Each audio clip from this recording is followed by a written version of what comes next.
Hello বন্ধুরা, তোমরা সবাই কেমন আছো? আশা করছি সবাই ভালো আছো, সুস্থ আছো। তো তোমাদের সামনে আজকে আবার একটা ভিডিও নিলাম। তো কালকে যে পিঠেগুলো করা ছিল সেই পিঠেগুলো আজকে গরম তেলে আমার বরমশাই খুব সুন্দর করে ভেজে আমাদেরকে খাওয়ালো। তো প্রথমে এটা করার জন্য গ্যাসের মধ্যে বসিয়ে দিতে হবে একটা শুকনো কড়াই, আর তার মধ্যে দিয়ে দিতে হবে কিছুটা পরিমাণ গোটা জিরে আর একটা শুকনো লঙ্কা। তো এখানে তোমরা যদি ভাবো যে শুকনো লঙ্কা একটা পরিবর্তে দুটো দেবে, বা যে যেরকম ঝাল খায় সেরকম দেবে, সেটাও দিতে পারো। তো দেখো এবার পিঠেগুলো কীভাবে আমার বরমশাই ভাজছে। তো চলো তোমাদেরকে দেখাই। তো বন্ধুরা, বাপের বাড়িতে যখন পিঠে হতো, মাও কিন্তু এইভাবে পিঠেগুলো আমাদেরকে ভেজে দিত, আর এটা কিন্তু খেতে দারুণ লাগে। কি বানাচ্ছ গো? এই যে কালকে যে কতগুলো পিঠে ছিল সেই পিঠেগুলোকে হচ্ছে সিদ্ধ পিঠেগুলোকে যে একটু সর্ষের তেল দিয়ে আর লঙ্কা ফোড়ন দিয়ে তার সঙ্গে গোটা জিরে দিয়ে ভেজে দিচ্ছি। আর কি দেবে? আর এর সঙ্গে দেবো একটু আদা, একটু ঘষে দেবো। আর এই সর্ষের তেল দিয়ে ভাজে, সাদা তেলও ভাজা যায়, কিন্তু সর্ষের তেল দিয়ে ভাজলে ওর টেস্টটা একটু ভালো লাগে। আর একটু নুন হলুদ দেবো। তো বন্ধুরা, এটা তোমরা সাদা তেলেও ভাজতে পারো, কিন্তু সর্ষের তেলের টেস্টটা একটু বেশি হয়। হ্যাঁ, সেই জন্য সর্ষের তেলে ভাজা হচ্ছে।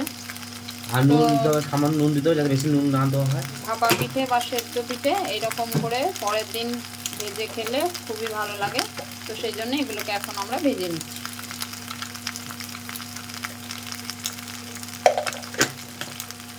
তোমাদের কার কার বাড়িতে এরকম করে পিঠেগুলোকে ভেজে খায় অবশ্যই কমেন্টে জানাবে। খুব বেশি বলে হালকা করে ভাজতে হবে, একটু বেশি দিলে কিন্তু কড়া হয়ে গেলে একটু অসুবিধা হবে, খেতে শক্ত হয়ে যাবে। আর হলুদ দিলেও কালার আসার জন্য, হলুদ ছাড়াও ভাজতে পারে। নুন হলুদ তো দিয়েছো, এবার কিছু দেবে তো? হ্যাঁ, এবার একটু আদা দিয়ে দেবো। আদাটা ঘষে দিতে হবে, একটু অল্প দিয়ে দিলে ওর টেস্টটা মানে ভালো লাগবে। তো বন্ধুরা, এখন আদাটাকে একটু গ্রেট করে দিতে হবে। আদাটা দিলে একটু গন্ধটাও ভালো লাগে আর খেতেও ভালো লাগে।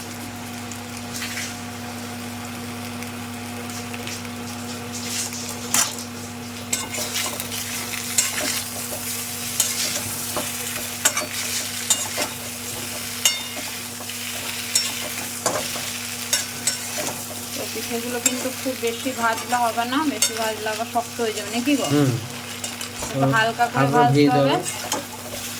খুব কড়া হয়ে যাবে, নাহলে শক্ত হয়ে যাবে সাইডগুলো। তো পিঠেগুলো আমার ভাজা হয়ে গেছে, এবার আমি একটা জায়গা মতো তুলে নিচ্ছি। আর তোমরা এইভাবে পিঠেগুলো ভেজে খেতে পারো।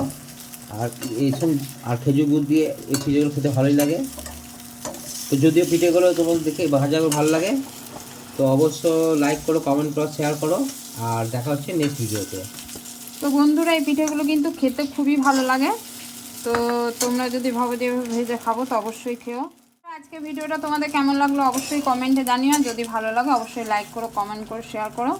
তো দেখা হচ্ছে নেক্সট ভিডিওতে। ততক্ষণের জন্য টাটা, বাই বাই।